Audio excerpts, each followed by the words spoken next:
Hi, everyone. I'm Laura, and I'm here at our webinar, Compliance 101 for SMS Marketing. And today we're going to go over some of the most common questions we get with compliance. And to answer them will be Tristan Abraham, our compliance expert. Tristan, how are you today? I'm doing good, Laura. Thanks for having me on. Yeah, absolutely. We got a couple questions that you and me probably get every day on compliance. Are you ready? Yeah, we can get started. All right. Without further ado, here's the first question. First question today is, what are the key regulations governing SMS marketing that businesses need to be aware of? Yeah, so the main thing that governs SMS marketing for businesses is called the TCPA, or the Telephone Consumer Protection Act, which is essentially a set of national rules and regulations that all businesses that utilize SMS messaging need to follow in order to stay within those regulations and follow the rules. This was originally written all the way back in 1991, and over time, as technology has evolved and preferred forms of communication have shifted, there have been multiple quite large revisions and changes made. And one of the reasons that we're even kind of talking about compliance right now is because at Q1 of 2025, so just a few months away, there's going to be the next major change. And this is essentially a way for us to update our customers and other people who are viewing this to try and make sure that they're updated on what those changes are going to be and what steps they'll need to take in order to fall within a compliant range or practice. All right. Next question I get a lot is, can you explain the importance of obtaining explicit consent before sending SMS messages? Yeah, so explicit consent, or what is more commonly being referred to as one-to-one consent, is the next major change being implemented next year on the TCPA. It is still pre-written consent to send or receive SMS messages from a business. But currently how this functions is there are quite a few platforms that utilize what's called generalized opt-in forms. And these forms can apply to essentially an entire industry or type of business. So for example, if I owned a mechanic shop that did oil changes, tire rotations, whatever, I could obtain a list of leads that have opted in to receive information from a mechanic shop, unspecific, from a generalized opt-in form or platform. That is being invalidated in Q1 of 2025, and generalized forms will no longer be acceptable. Instead, they're going to be switching over to one-to-one consent, which is still pre-written consent to receive SMS messaging, but it will be for one specific brand, meaning when a lead opts in on a opt-in form, that opt-in form will be associated to one specific brand or company. These leads that opt in will not be able to be shared across brands or companies. That's something to keep in mind. So if you opt in, let's say you and I both own mechanic shops and a lead opts in with me, I would not be able to share that contact information with you so that you can text them as well. They would need to opt in with you specifically and myself specifically in separate opt-in forms. Also, the content of the message itself needs to be specific to the context in which the lead opted in. So for example, if someone opted in with me saying they are looking for a mechanic shop, I could not message them about my line of air fresheners or something that I sell. That's great information. Our next question, and I see this one a lot, is what are the best practices for maintaining compliance with the TCPA? Yeah, so compliance team in general, and I know our customer support team gets these questions all the time, the question of what can I do or what specifically can I do to be compliant in this changing landscape? And first off, there's a lot. There are a lot of best practices out there. Different sites will tell you different things, but I would advise everyone watching and our customers, don't be afraid to do a little bit of research. All it takes is a single Google and you will come up with tens to hundreds of results for best practices.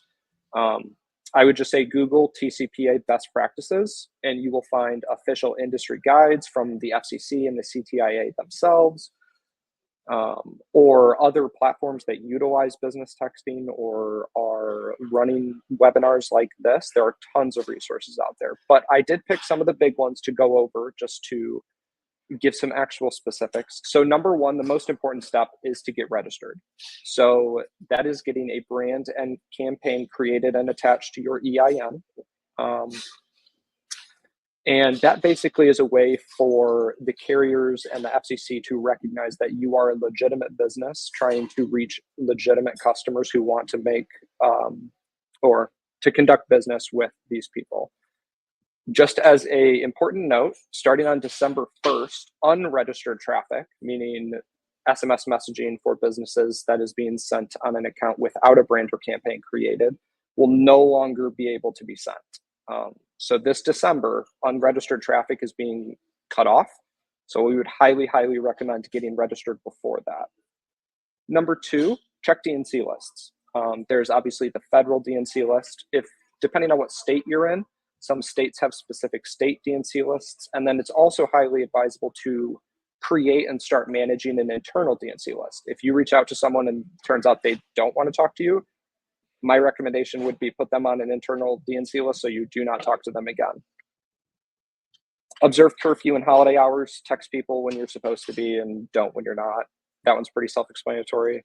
Opt-in confirmation. This is a text message that's sent to leads that opt in with you that basically gives them an option to confirm that they do want to receive SMS messages from you.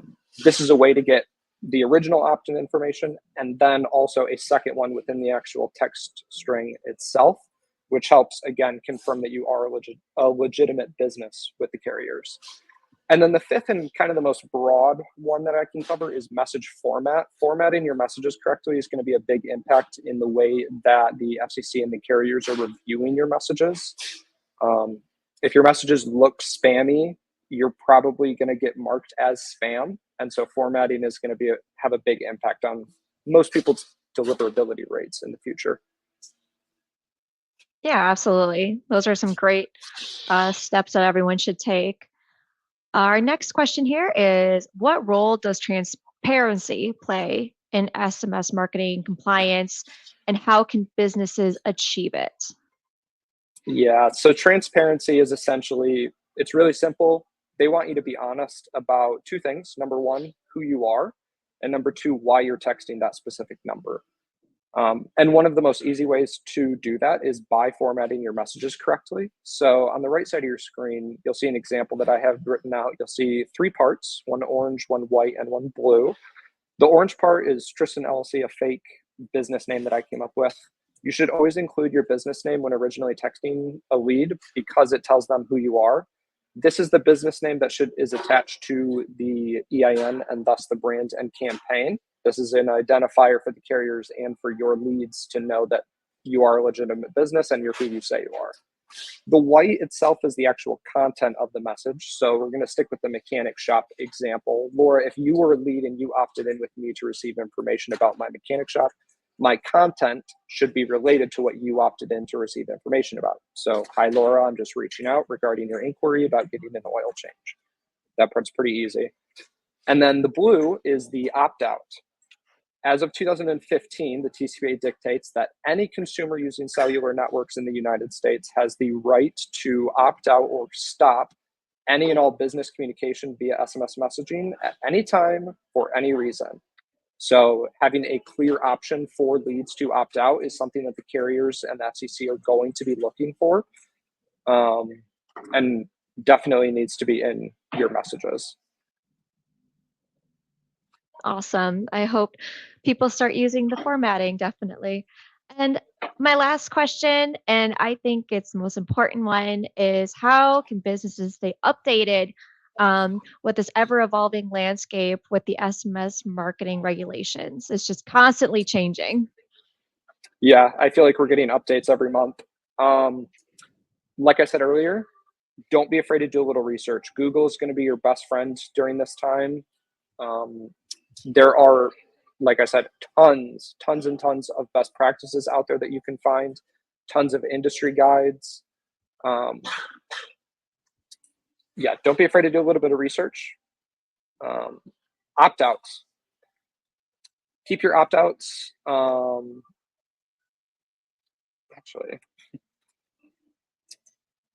if you get an opt-out, make sure that you cease messaging. That can land people potentially in some serious trouble.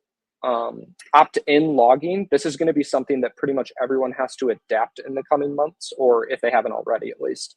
Opt-in logging, you need to, when you are capturing that initial opt-in moment for a lead when they say they want to receive SMS messaging from you, my advice would be to get as many details as possible from that. Name, email, IP address, date, month, whatever. The more information you have available for your opt-ins, the better. And then on Textdrip.com specifically, we have a compliance link at the very bottom of the website. If you click that, it'll pull up our compliance language along with some links to some of the more official documents, carrier codes of conducts, the actual TCPA, stuff like that. And then if any of our customers or really anyone has additional compliance questions, they are more than welcome to reach out to our compliance team at registry. Thank you. Registry at textdrip.com. We will get back to you as soon as we can with any additional information that you require. Awesome. Well, thank you so much, Tristan. I hope that really helps a lot of our clients at Textdrip.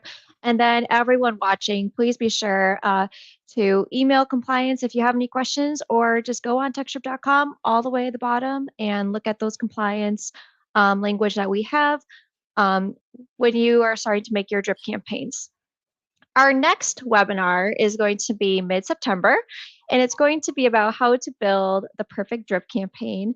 And we will be having our customer support team member, Rick. So guys, again, thank you so much for coming and watching our webinar. Any feedback for us, please reach out at outreach@textdrip.com. Thank you guys, and have a great rest of your day.